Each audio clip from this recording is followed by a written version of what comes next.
Everybody,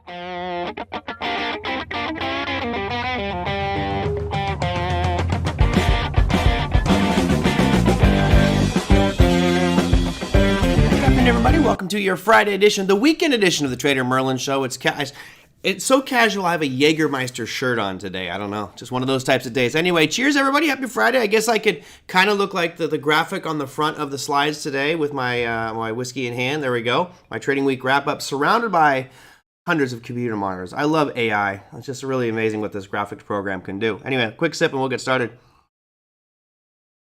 Hoorah! Phrase Ranch is what we're looking at today. That's the whiskey du jour. So I only had 2 questions that came through last night, which we'll talk about today, and then long commercial. Did I have a long one? We'll dive into whatever listener questions you guys have, and then really kind of summarize the week, which, to be honest, was pretty boring. As a matter of fact, why don't we just start there and run through the top 7, look at it from a weekly candle, because when you see the weekly candle, it's this narrow, compressed, kind of just non-exciting thing, and then we'll come up with ideas about what might happen for the rest of next week. All right. Oh, I didn't know that there was a long commercial.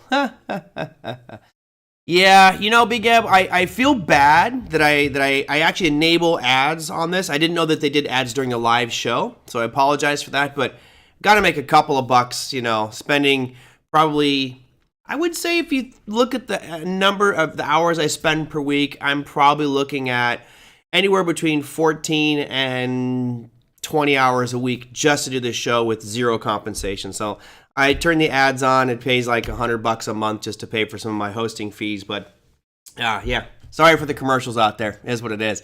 All right, top 7. Let's start at the bottom. Ugly day out there for Bitcoin. I'm really not excited right now. You see that there's a nice drop below that 26,666 level, which we have been talking about for a better part of a couple weeks now.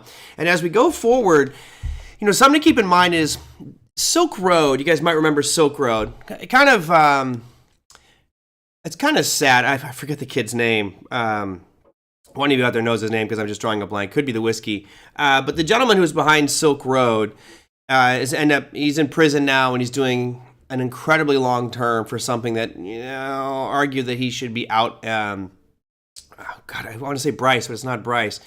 He was known as the Dread Pirate Roberts, for those of you who may know the Silk Road thing. Anyway, when they finally caught him, they seized a whole bunch of Bitcoin. And the government has been sitting on a lot of this Bitcoin for quite some time. They're saying 200,000 Bitcoin are now held by the U.S. government and looking to be auctioned off here very shortly. So one of the factors that you might be considering here with Bitcoin is the government has made it clear they're selling these 200,000 Bitcoin. If those do come to market, depending on how they're sold, you know, if the government really wants to screw with Bitcoin, they'll sell it all at once and make a really bad impression by cratering the Bitcoin market. If they're smart, they will not sell it all at once, and they'll scale out and get a much better rate of return on their investment, or at least enough. There you go. Thank you, Ross Ulbricht. For some reason, I just could not remember that name. Anyway, it's actually a really interesting story if you look at the Silk Road and what Ross was doing, and he all around seems like actually a really good kid. He just, you know, got caught up facilitating a network, probably the largest drug dealing network and arms dealing network in the world. Good job, Ross. But let's let him repent and move forward. Anyway, the government's got that 200,000 Bitcoin. If those come to market again, that could create some big down pressure. That's partly what you're seeing. I think a large part of this is also due to the announcement made by Binance today that they're pulling out of Canada. I didn't read the official press release on why exactly. I think Canada is implementing some new policies that Binance does not agree with regards to cryptocurrency and digital assets. So Binance making the announcement that they're pulling out of Canada, which is kind of a shock because Canada's been somewhat open to crypto. I will dig deeper into it, and next week, this weekend, I'll actually spend some time data mining and figuring out exactly what CZ of Binance and what their decision motivating factors were for pulling out. But those are two fairly negative pieces for the crypto market. And at this moment, we are down below my line in the sand, which was 666. And we went all the way down to an intraday low today on Bitcoin at 25,840. This is take a nice little hit on my portfolio, but it's okay. Again, I'm in for it the long term.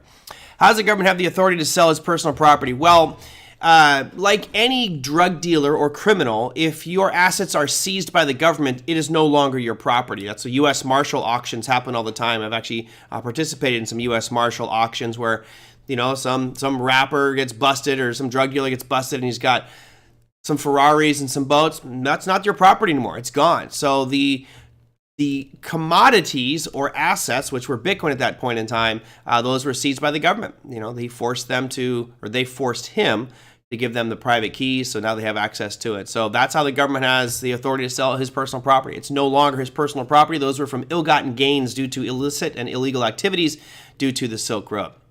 They make all the money they like by waving a magic wand. That's true, Steve. You would think that they could just create more, but this is like a legitimate way for governments to earn money. And if you think about it, real quick, let me look here. I remember I was knee-deep in this when it all happened, but when was Ross Ulbricht arrested? I wonder when that was, because if you think about the amount of, it was October, holy cow. So the U.S. government, you want to talk about a great rate of return. Yeah, I should be. Brendan doesn't watch the show anymore. He's moved on to bigger and better fish. But yeah, I'll probably reach out to him and ask, because I know he has a pretty strong opinion on these things. So Ross Ulbricht was arrested in 2013. So to put that in perspective, I'll show you the investment that the government has made. I say investment, but the assets that the government has made. If you look at the price of Bitcoin here on a daily chart, I got to go to weekly just to find it. And I'm going to pick the high point of 2013.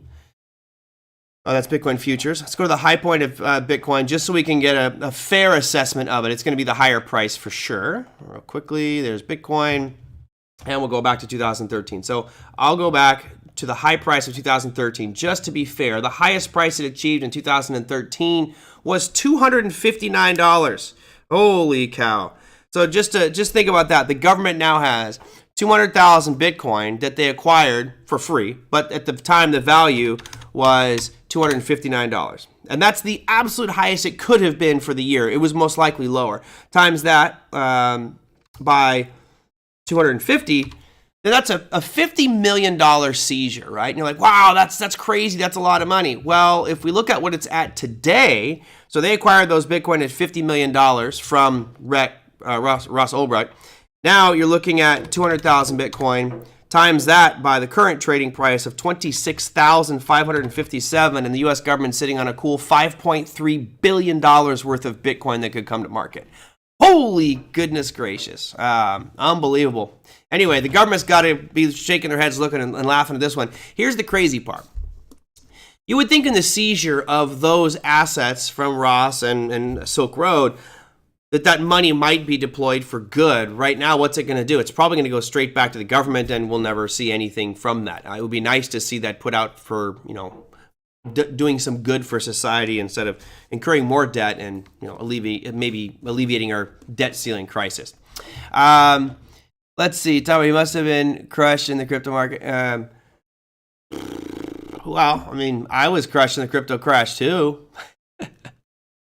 Let's see. So that was the second piece of news there that I think is going to be critical for Bitcoin is the selling of the government stuff, but really Binance moving out of Canada is a pretty big piece as well. Anyway, that makes Bitcoin your worst performer on the day. From a weekly perspective, which I'm going to do from here on out, you can see a really ugly week for Bitcoin. I will go from where it closed, and I'm using Bitcoin futures here, where it closed last Friday to where it closed at today. An 11% drop for Bitcoin in 1 week. Ouch.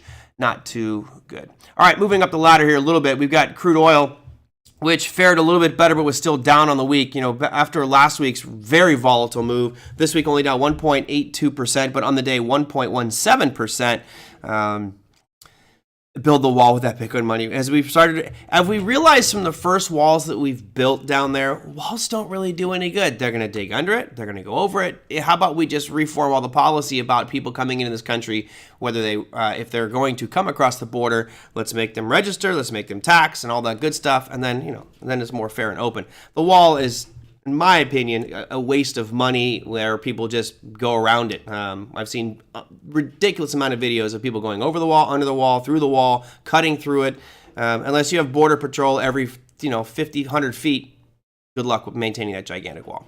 Pepe says, Bitcoin seems to be pegged to the NASDAQ. I would agree. When you look at Bitcoin's price chart here, let's go. There's Bitcoin's price chart. And let me take that one off. I mean, obviously it's going to have higher volatility, more dramatic swings. But, you look at the NASDAQ has bottomed out and been moving up, heading towards that overhead supply zone we talked about last week or a couple weeks ago. Bitcoin, relatively the same, although I would agree it's sitting right up at the top. Right up at the top of that end of the range, which is right around $31,000 here for that Bitcoin. So yes, I would agree with you, Pepe, that it is correlated. What will be interesting to see is going forward over the next couple of weeks, if there is, and I fingers crossed there's not a default. I really hope that there is no default, because that would just be really bad for the economy. But if there is, then I think what you'll see is Bitcoin really have a surge as people are running towards a non-government controlled asset. There you go. So we got crude oil. NASDAQ brings up your 5th place, which is the best looking chart of the bunch here, just because it's been trending so nicely. We've looked at this on daily timeframes before, but your week, the 1 week candle here. What I wanted to mention this when we were on with Scott McCormick the other day, talking about compression and kind of the hesitation we've seen. Notice the small candle we had this week, right? It's got a very narrow range from top to bottom, including the tails. It's really the smallest one that we've seen in over a year. I mean, I can scroll back here and try to find a candle that is more compressed than the current one. Maybe this little guy here 3 weeks ago, maybe.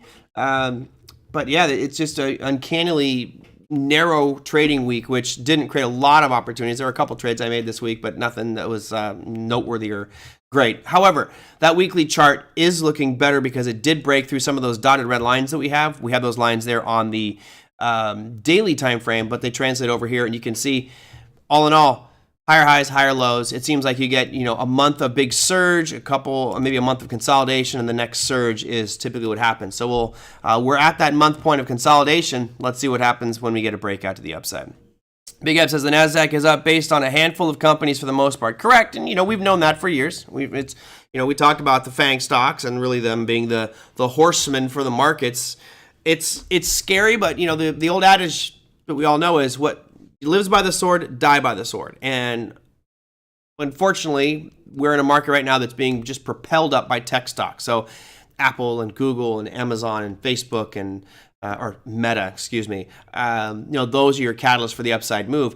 However, if something were to happen and things change with those companies, then all of a sudden it will get reversed. But right now, I don't see anything that really take those companies down or their leadership or power in that index down quite yet.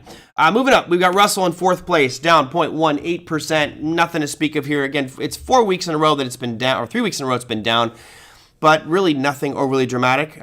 You could create the argument that we're coming into a shorter term demand zone right around these lows that we saw from the March 13th week and maybe the March 20th, but ultimately we're still in the yellow box and we will probably stay there for a while.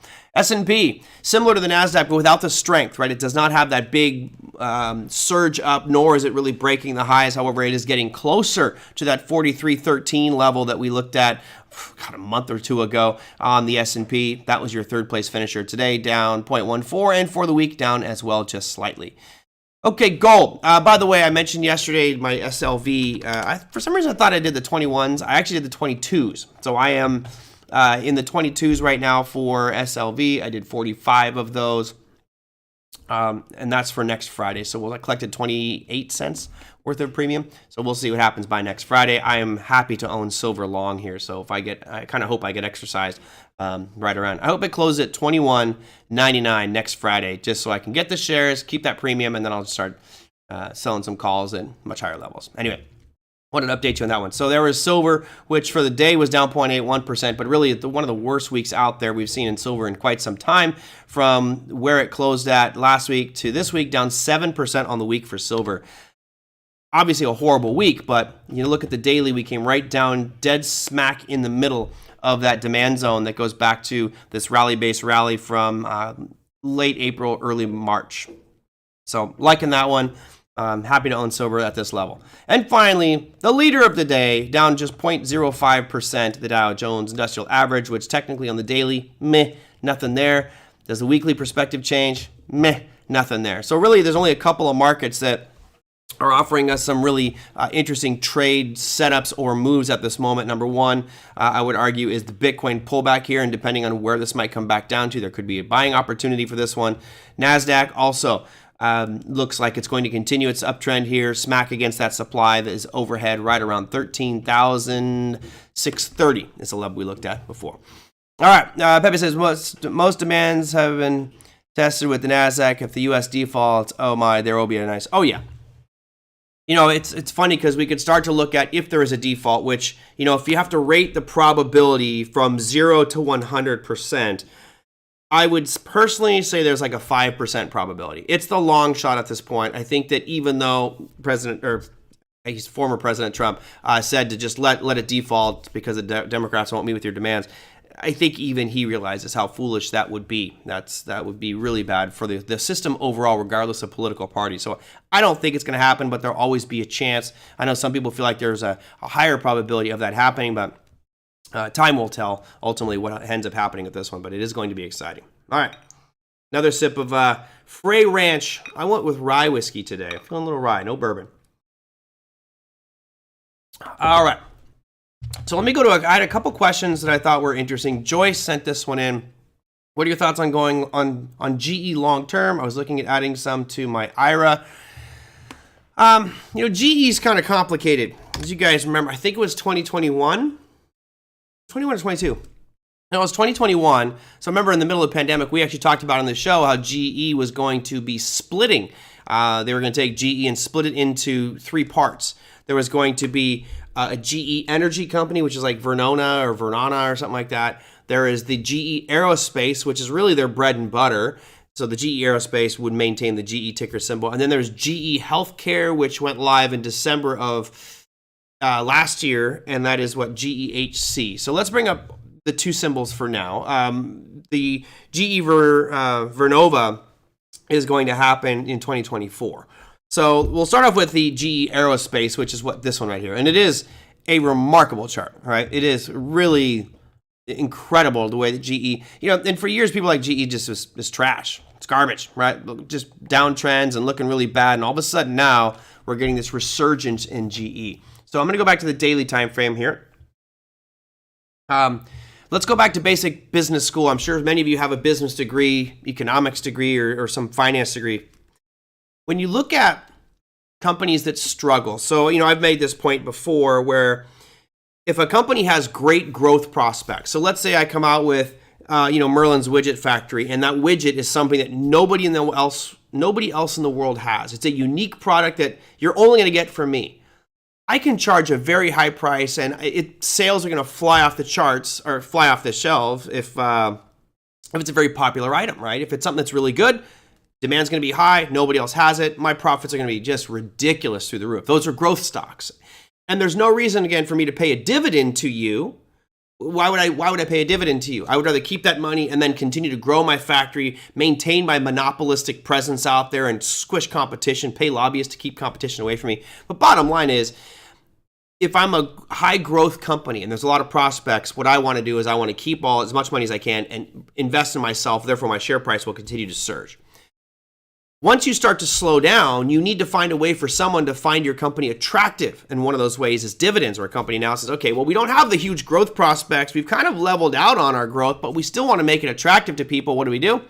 Now we pay dividends. There's another thing that companies can do, which is somewhat common, I would say, and that is if you have a multifaceted company, kind of like I mentioned Facebook the other day, or Meta, they own a wide variety of different companies. They own Instagram, they own WhatsApp, and several others in the tech space. They could easily spin off and spin off a voice over the internet communication company or a social media posting company. They could break apart their company, and the collective parts would be much more valuable than the collective whole. So what GE's did here is said, well, we've got three primary facets to our business, and if we just remain single GE shares, yeah, we'll grow, but we could really probably make a lot more money by splitting this into three companies. So they split it again into GE Vernova, which is the energy one, GE Healthcare, which is obviously healthcare and healthcare equipment, and then the main staple, which is their aerospace, providing jet engines to Boeing and other things like that. So now that they've split this into thirds, people are trying to buy the GE shares so they can get the spin-offs. Because typically when you hold the GE shares, you get those spin-offs of the new company as they split out. So to me, part of this move that you see in GE is definitely people trying to get into the shares of GEs to get this spinoff, but also knowing that GE, this company here that you see, will no longer be doing medical devices. It will no longer be doing energy plays. This company will be focused exclusively on aerospace. So basically you're getting a pure aerospace defense play, whereas before you couldn't get that. GE was not, if I said, I'll ask you guys, give me a name of a company that's a pure defense play. That you're like, if I buy this company, I'm buying a defense aerospace company, right? Just a defense stock. What companies would you throw out there, right? The logical ones would be what? Northrop Grumman, Raytheon, things like that. Great, but they're relatively focused, whereas GE is not. It's fragmented. So what they've done now is split this off. So I'm going long-winded on my explanation here for Joyce. What are my thoughts on GE long-term? I was looking at some of the IRA. I like actually GE long-term because now you have a very focused business that is dedicated to aerospace, which I believe is going to continue to get more popularity. They've done very well with their GE engines and aircraft. So I don't see that declining unless there's some major competition. The only issue I would have here is look at the price of GE. It's up over 100% in a year. That's pretty significant. You kind of feel like there's going to be a day of reckoning and a pullback here as it may have gotten a little bit overvalued. But I do like GE, the parent company, which is now GE, will be aerospace. But you'll also, probably next year, you'll get the spinoff if you hold GE shares of their new one, which is Vernova. But we don't know what that one's going to be. There you go. Yeah, JB and Big Eb said Raytheon. Yeah, and you could throw Northrop Grumman in there too. There's a couple others, but if you said GE as a pure defense play, there was no way. Now, with the new shares, once they spin off the energy component, you will have a pure defense play, which I think a lot of people find attractive because now I can target in my portfolio different market segments. That's a really good one. Let's see, what else I got here? Even if you don't know anything about finance market, does he really mean the change in his tone? Oh, you're talking about Buffett. I'm sorry. I thought you were talking about me. I'm like, what change in my tone? Ganesh says, Buffett has a recent Berkshire earnings call mentioned gloomy days ahead for the U.S. and U.S. economy. Prosperity is coming to an end. He had years back advocated buy, spy, and bet the U.S. economy. Well, everything works until it doesn't. I actually like Warren Buffett. I think he is a very intelligent guy. I love his approach. His approach is get rich slow. Love it. I'm in touch with several people on social media that are, commenting on how their trading has turned around when they focus on just singles and base hits. Well, Warren Buffett is the singles, but he's built a team, his portfolio of companies that grind out singles and doubles all day long. And ultimately, you're going to win game after game after game. Long-term goal is to just keep on winning. So, there's ebbs and flows to markets. There's market timing principles that come into play. And I personally think that Buffett might be a little bit late to the party in saying that we are due for a correction and that the prosperity of the U.S. economy is going to slow down. But if we look at this weekly chart here, I brought this one up to you guys several times. You look at these small little blips over here. Let's just yellow box them just for fun. This little drop right here looks insignificant. I'll put another one on. This is another insignificant drop. I'm being sarcastic when I say insignificant because the market dropped 57% in this window of time. That was the first yellow box you see on the left-hand side. Zoom in here. That was your dot-com bubble. Well, that wasn't insignificant. That was a 50% drop in the market. I mean, that was the sky is falling. It's in collegiate textbooks right now talking about the dot-com bubble. Well, you look at the second drop here, and this is the financial crisis, which was an even sharper decline in a smaller window of time, that as well as in history books. And you notice that there seems to be a pattern where we get declines every now and again of 50%. Well, now all of a sudden, markets have really just gone ballistic, and we really haven't had a 50% retracement. And because Tom's here, he likes logarithmic, there's your logarithmic scale, just to make you feel better. I'm never ignoring the dollar, Chase. I'm never ignoring the dollar. I love the dollar. But anyway, Ganesh, markets have these cycles, and I do think that Warren Buffett is probably right that there is some pain ahead. He's not saying that forever going forward the U.S. economy is crap and America sucks.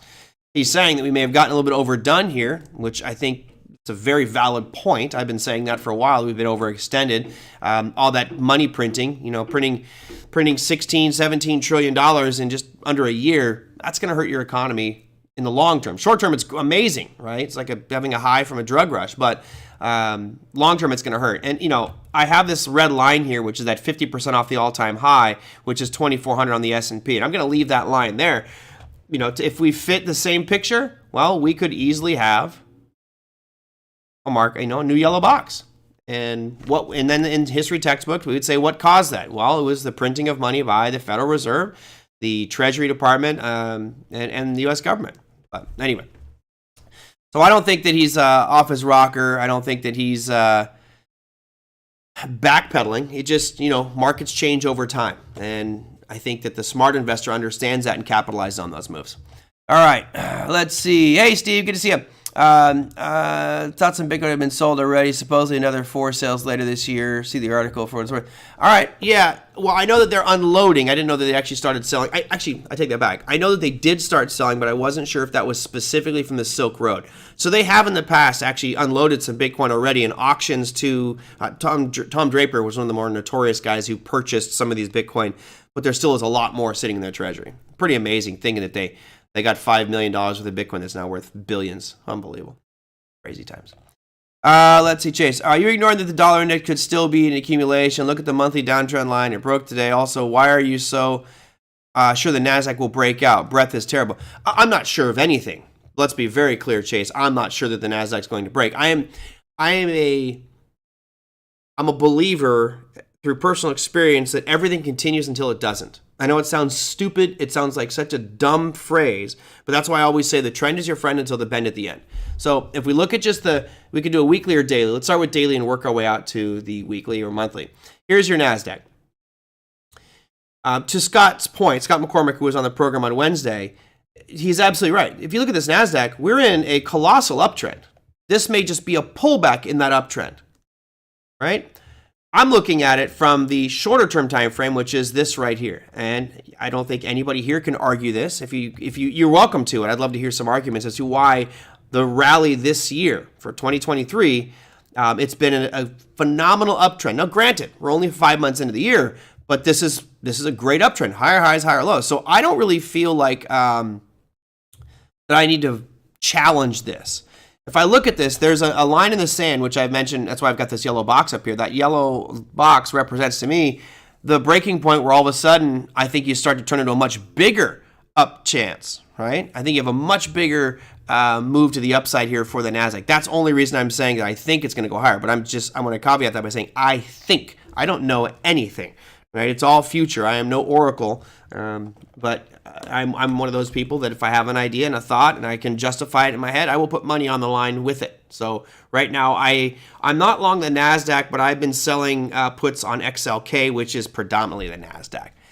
It does seem like it's running out of gas. So Pepe says it seems like it's running out of gas. What you have here is these moves, the impulse moves, which Scott alluded to on Wednesday, they don't seem to be getting as strong. So yes, I do agree with you that it's slowing down, which is why I think that this high, which is right above us, I mean, to get to the overhead supply that I've been talking about as being the next obstacle, you're looking at an increase in the NASDAQ of only 1.9%. That could happen any day, right? Okay, so let's go. Then it will be a buy. If it breaks above that orange or yellow box, it will be a buy. So let's go back to the dollar index. The old Dixie.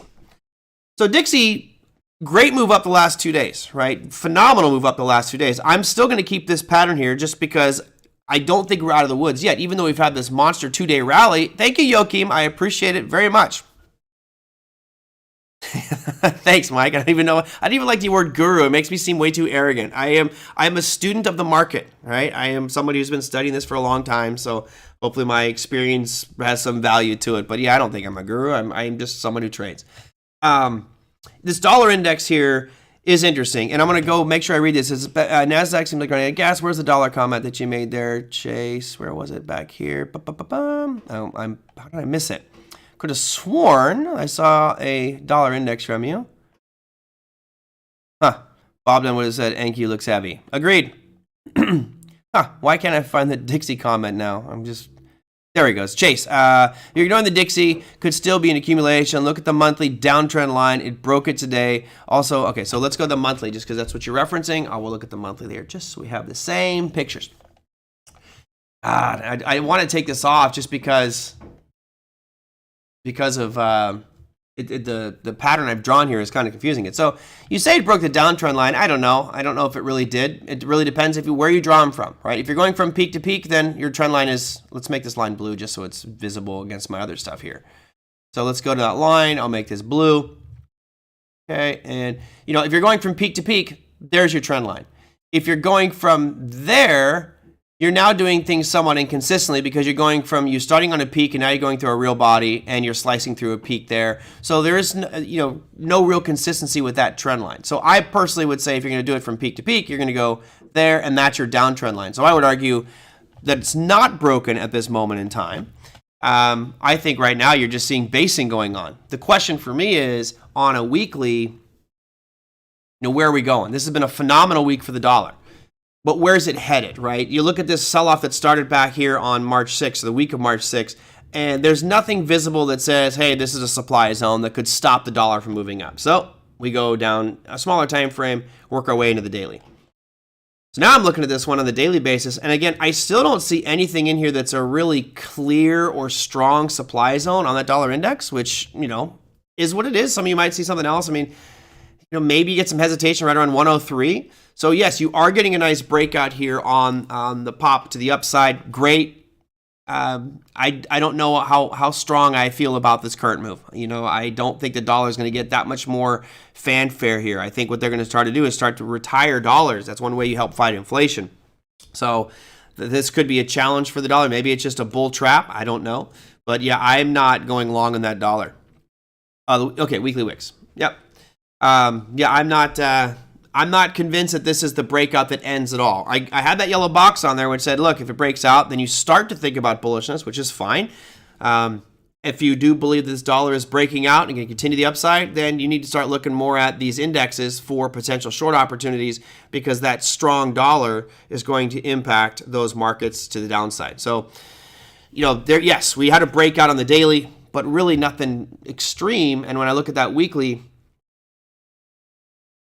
if I go through there and you go the wicks, if I touch those wicks, right, there's your trend line. So we haven't broken out of that one. If you go through the bodies, you still don't have that trend. And it really depends. Again, if you torture a chart long enough, it'll tell you whatever it hears. So whatever you want to hear. So I personally don't think that we have broken out or that it's broken any sort of downtrend line. I think that you're actually fairly strong in the downtrend right now. For it to break this downtrend for me, it's got to get above this 105, call it 106 level on the dollar index. It's got to break that previous high. Otherwise, for me, this pattern here of pressure to the downside is still in play. Excelente. NASDAQ could do well with the mood of cost-cutting, layoffs amongst techs. Yes, absolutely. And again, we talked, I'm totally in agreement with you, Tom. And we mentioned that when we heard about all the layoffs in tech. What did I say here? I said, this is actually a good thing for tech. Because during that expansion, when they had all this cheap, free money, companies were hiring like crazy. Which is what you do, right? You bring in as much, try to capitalize on that growth spurt as much as possible. And now that things look tough, you cut the riffraff, you keep those people you hired who are carrying their weight and are good and productive.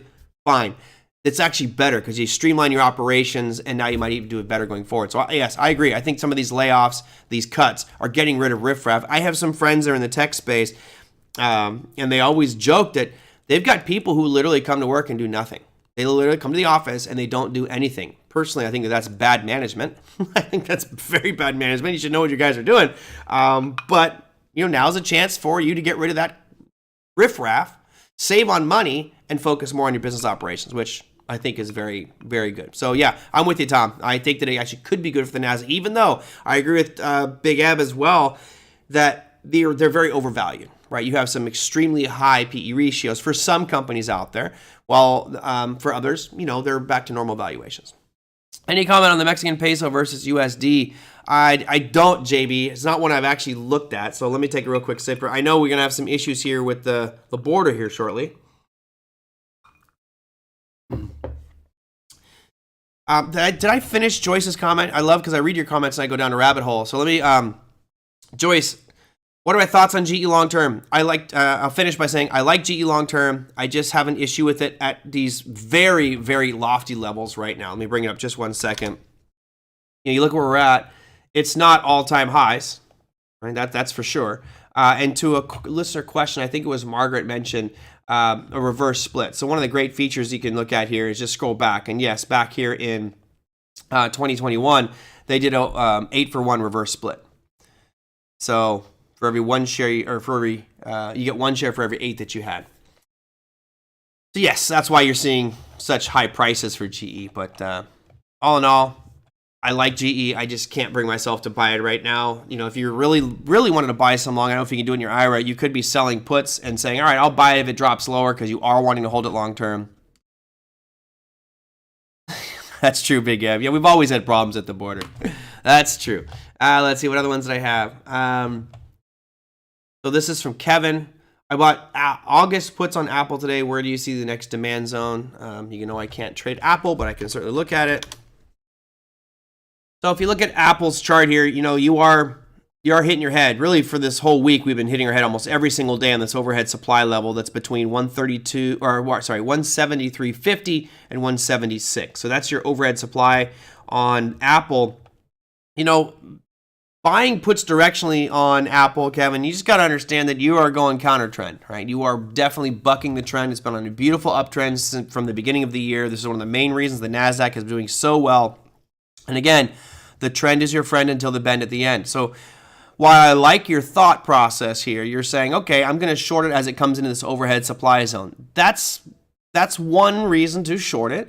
But just know that your odds are diminished greatly because you're going against the trend. So even if it did have a pullback, if you look at impulse versus corrective phases, how far do you really expect this thing to drop? Given the picture that you see on your screen here, you know, are you expecting a steep drop like this? I certainly am not. I do not expect that to happen with Apple. If it does pull back, you know, maybe it drops and closes this gap, which, you know, would be maybe a similar percentage move that you saw back here in February when it fell from 156 all the way down to a low of about 144. Okay, that could happen. So I personally think that your demand zone target here is about 165. I think you'll be looking, even though it's an isolated island of one candle, you know, to me, that's where I think you might see, if it does pull back from these levels, that's where Apple might drop down to. So I'd say Chase says 150. That's definitely a lot lower, you know, and for it to get there from these levels, you know, I'll just look at the percentage we get to 150. That's a 13% slide in Apple. I think that something would fundamentally have to change with Apple to have that big of a decline in this environment where they're now doing a $90 billion share buyback. Woo! You know that's going to be good for price. And when you do those share buybacks, it brings in more buyers because they're looking to capitalize on the better fundamentals. So the fundamentals are going to start to look better for Apple based off that 90 billion share buyback. Granted, that's over the next year. So they got 12 months. They'll probably split that into, you know, $22.5 billion purchase per quarter. But I assure you that's going to have a nice positive impact on their share price. Plus that bond auction raising more capital.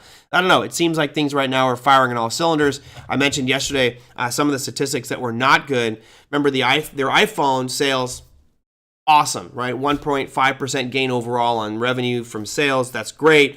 But their iPad and the Mac have been declining, and that might be a little bit of a negative piece. So not trying to scare you out of it, Kevin. Fine. And there is no right or wrong answer here. I like the fact that you're looking at the overhead supply zone saying, I want to go short. There certainly is plenty of opportunity there. But from a technical perspective, I think you just got to be careful because it is very strong right now. So if you are in this, if you bought those puts on Apple, you might want to set yourself a mental stop, which says if it gets above this supply zone, I don't know, let's call it, let me get my, I'm on snap mode, so it's creating problems. But let's say you get up to, I don't know, 177, right? To me, the upper end of that supply zone is right around 176. So if you get above 177, I would say just dump it and lick your wounds and move on. You took a swing at it and it didn't work. But for me personally, I can't short Apple anyway, but I would actually be okay making that trade. Like I say, I just would have a very tight stop loss on this because you could get crushed on this one. Yeah. 29 PE with declining year. Yes, I love Apple. And I think that was the only two questions that I had. Yep, that was the two questions that I had. Anything else from you guys out there? What's your opinion of Jack Welch and the run in the stock when he was CEO? I like Jack Welch. I think Big Eb said you're not a fan of Jack Welch. I'm a fan of Jack Welch, but I'm also not that knowledgeable about Jack Welch. So the little bit that I know, actually I had the privilege of going over and teaching, being a guest in Larry Jacobson's management class over at UCI. So Larry teaches a class over at UCI, and he brought me in there to teach. And he plays a lot of videos of prominent leaders, and how do you portray yourself as a leader? And in some of the videos he played on Jack Welch, I thought were very interesting. Jack Welch is all about the people, and he would make sure that he surrounded himself with the right people that were the best at their jobs and could carry the company. And I think that is, it's almost a no-brainer. You should be doing that. That said, I think there's a lot of people who hire stupid people. I have personal experience with a company that hires people that, how do I put this the right way? They were certainly not the best fit for that company, but the people that were hired were yes men and would say whatever the leader wanted. That's not right. To me, that's a bad leader. Is one that's a dictator and forces his underlings to say what he wants them to say. A true good leader in my mind, which is more like Jack Welch, would listen to the comments and suggestions from everybody and take it with a grain of salt, because sometimes you have an idea of the way something is supposed to be, but if you listen to criticism, and this is why we have family and friends, right? You might think, hey, I'm going to do this, or I'm going to date this person, or I'm going to go do this, and if all your family and friends and support group are going, that's awesome, great, good for you, okay, that kind of supports my decision. But if I have a bunch of people that are, I know are honest, telling me, I don't know if that's a wise choice, and you shouldn't be doing that for this reason, maybe I need to wake up and reevaluate my position on wanting to do that. So I am a fan of Jack Welch from that, because he's about the people. He listened to people. He was all about looking at the business. If something wasn't making money, bye-bye. Right? That's business. I mean, Jack Welch for president. Can you imagine the nightmare that Jack Welch would have if he took over as president? He'd look at all these different divisions of the government and say, do I have any that are making money? Because they're all losing money. I'm firing everybody. Anyway, let's see. I know the peso. Let's see. 1 second. Let me bring up you. I know you wanted the Mexican peso, U.S. dollar. So it depends on which way you want to go. Where was that? That was for JB. Do you want me to look at the peso as the base or the dollar as the base? So here is the peso as the base. And let's just do USD peso. USD MXN. All right, so you want to look at it from the dollar as the base. What this is basically showing is the dollar is getting weaker and weaker and weaker and weaker. So I'm not actually, Mexican peso is one that I have not traded. When you look at this one, it's not painting a good picture of course of the US versus the Mexican peso. So if you're looking at this one, it's about shorting that US dollar. Now, yes, we've seen the dollar's strength over the past couple of days, but this obviously has stuff to do with geopolitical stuff with Mexico, which I am not aware of. I don't pay attention to that type of stuff. But really, Mexico is not a current. The Mexican peso is not one that I've traded, so I have to claim ignorance on that one. JB, apologize for that. But if I look at the price chart, it's pretty clear and easy to me. Short the rallies, right? The trend is your friend to the bend at the end. It's making lower lows, lower highs. Classic definition of a downtrend. So for whatever reason, if this thing keeps tanking, just keep shorting it, right? Wait for the pullback because it's had a pretty extended move based off the dollar for the last couple of days. Right? You see that real sharp decline. Wait for it to rally back up to 1775. That's your next area there, and then I would look for shorting opportunities there. But there you go, a quick and dirty on the peso, even though I don't really trade it. Intel. I have traded this many times in the past. If you look at this Intel price chart, I actually like it from a bullish perspective. So I don't know if that's what you were looking for, Dave, but you've sold off. You come right back down to these lows that we established back a couple of weeks ago on April 26th. So I like it. You have a bullish Harami today. Really, for me, Intel is going to be about looking here on Monday. I'm going to get rid of all these red lines because I don't know why they're there.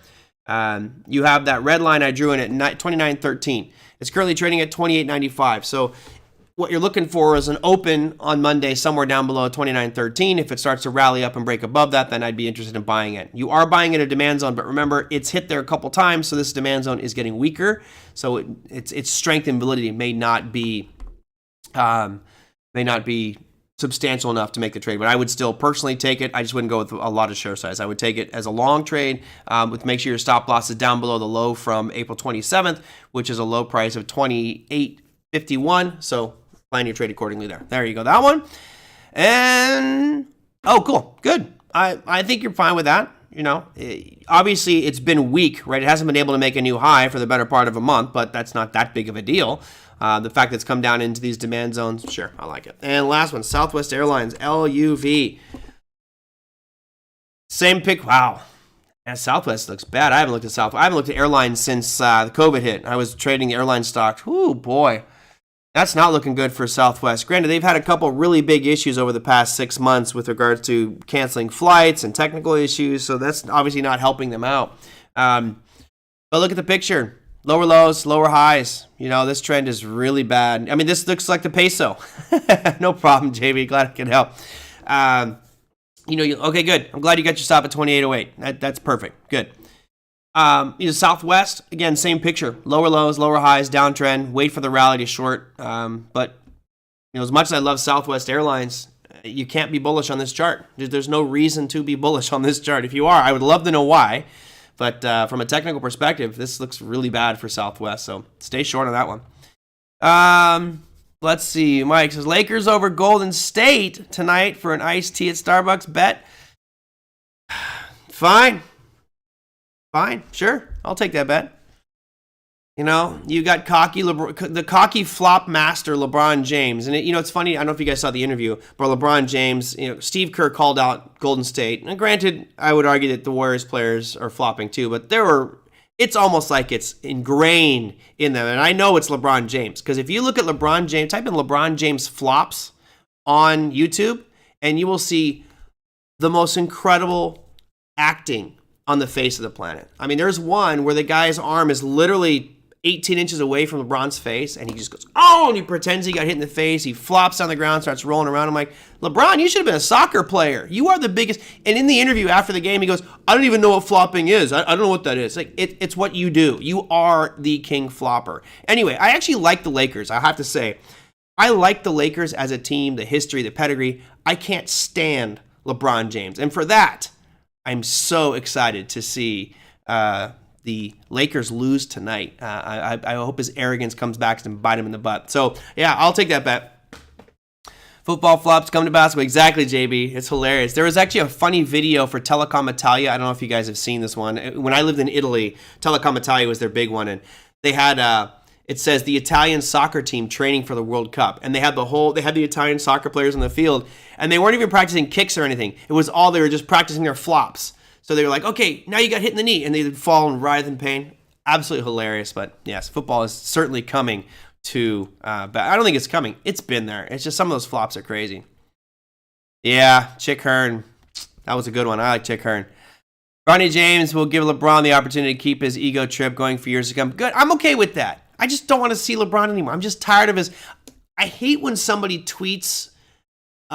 So, you got somebody posts something and, oh, this is a racist something. And then LeBron comes in and just goes all in that this is racist, blah, blah, blah. And he has no idea the facts. And after the fact, he's like, I'm sorry, I spoke out of line. Do your research, dude. Do some fact checking before you start regurgitating other people's bad information. You make yourself look stupid. Anyway, I don't want to go down that road. Let's see. What else I had? I had one more question that you guys are asking about. But yeah, Mike, you're on. I'll take you for an iced tea. I've been doing the show a long time when my watch tells me it's time to stand up. Okay. FSLR. Going for a little bit of solar, huh? Looking to short it. Okay, so you, again, are shorting something that's extremely aggressive. This is the weekly time frame. So let me just go out just to see what the bigger picture looks like. So you're screaming towards all-time highs. I'm just going to put a line right across the top here. So it looks like roughly about 317 is your all-time high. The challenging part with that one is you really don't have any supply zones to work with other than the all-time high, right? So I'm going to put a line across current price right here, which up 26% today on First Solar. Wow, good day for First Solar. So this lower line is where we are currently at, and I don't really see anything in here that's, a dramatic supply zone that could impact us. Maybe right in here would be your really first untouched supply zone, which we'll call that 276. So shorting this right now, I would personally feel better going to Vegas and putting, $1,000 on the red color on the roulette wheel. I wouldn't want to short that one right now. Sorry, Chase. Just too risky for me. But again, everyone has different ways of managing their risk, and if this is within your risk profile, great. But boy, just because it's up 26% today doesn't mean it's going to come crashing down. I don't have any technical factors here that are saying to go short on it. So I personally wouldn't, but to each their own.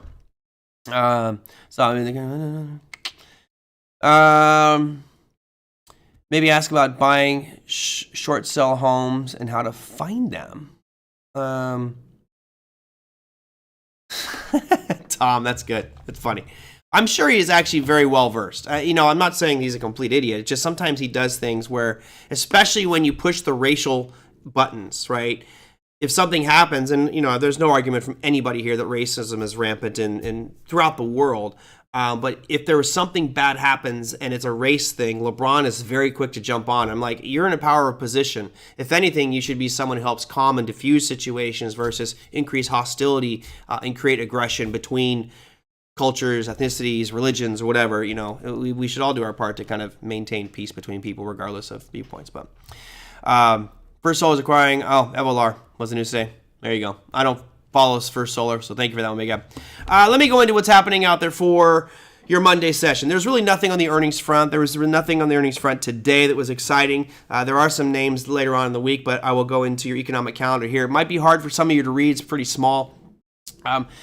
Most of the stuff happening is, you can see a huge chunk for China, but I really don't care for China. So let's start at the top and work our way down. You do have Eurogroup meetings, plus German Bubba President Nagel will be speaking. That's going to be in the wee hours of the morning for us here in California at 5 o'clock. But you start to get to the U.S. You have the Empire State Manufacturing Index, which will, again, start to kick off the review of manufacturing regions in the U.S. So Empire is one of the bigger ones. They're expecting that to drop back down to negative. Anything below zero means contraction in manufacturing, which is not really a good sign, but there are some more data points coming out next week that might help us out. You have also TIC long-term purchases, so we can see where the money is going. Is it coming into the U.S. or is it coming out of the U.S.? That's the TIC will give us that information. You've got FOMC member Cook will be speaking. You've got Kashkari will be speaking. So certainly some good stuff out there for the U.S. And if you're trading the British pound, after our show on Monday, you do see you have unemployment rate coming out for the U.K. as well. So that will be the important one. So, and I think that's going to do it. Did I make? Oh, it's almost an hour. That's it. I thought I would wrap up the show rather short today, but we continued on. I still have this to finish, but. Just, yeah, short squeeze. It will die, though. I'll wait for some. I would wait for confirmation, too. It's just safer that way. I mean, you never know, especially with these merger acquisition pieces. You think that it's going to tank from there, but all of a sudden it just keeps on going and going and going. So I got to be careful with that. A little bit of stuff I can understand, but the Lakers will win tonight. I'll tell you what, I'm going to be watching that game and yelling at my TV. I think that the Warriors are going to take it. I really do. Not just because I'm a Warriors fan, but just they have this momentum about them. I think that the leadership and cohesiveness of the players have been with each other for so long. You just look at Draymond Green, Klay Thompson, and Steph Curry. Just those three have a chemistry together. And while they have not been firing on all cylinders, if they do start to play well, which when it comes to push comes to shove, as it showed in Sacramento, they were down 3-1 against Sacramento, too, and Sacramento's a far better team than the Lakers. Sacramento's really good. They were the number one team, and they got knocked off. So, they were number two team. Margaret says, end the show when the ice cube melts and it's gone. Oh, man, I need to get smaller ice cubes then, Margaret. Nah, I got to go take the dog for a walk. I got to run some errands and get ready for tonight. So, anyway, that's going to do it for me. I'll finish the whiskey for you, though. The whiskey's gone, Margaret. Whew. Good one. How many flops for the Reading King? There's one of the videos I saw that I really enjoyed was showing Michael Jordan versus LeBron James and kind of how they played. And there's videos of Jordan getting just absolutely pounded, just beaten up underneath the hoop, punched in the face, kicked in the gut, just you name it. And then LeBron James flopping like you would not believe. It was just so crazy seeing the contrast between those two styles of play. I prefer the old 80s and early 90s basketball, which was much more rough. Nowadays, you look at a player wrong and like, technical, free throws, shoot. It's like, come on, man. Suck it up, buttercup. Anyway, we went off on random topics today. It's the whiskey. Frey Ranch. Thank you very much for the fun. Anyway, I hope you guys all have a fantastic weekend. Chase, never apologize for flooding the chat. You always do it with good things. If you're going to go on some political rant and how you hate one political party in the chat, then that's a problem for us. But other than that, we loved your comments and feedback for all of you guys. Thank you so much. I hope you have a fantastic weekend. Do something fun. It should be nice and sunny here in Southern California. Mike, Ron, wagers night. I'll bet you that iced tea at Starbucks here. Anybody else want to do a wager, you can email me at TraderMerlin@gmail.com. That said, have a fantastic remainder of your day. Great weekend. I will see you all on Monday. Take care. Go Warriors.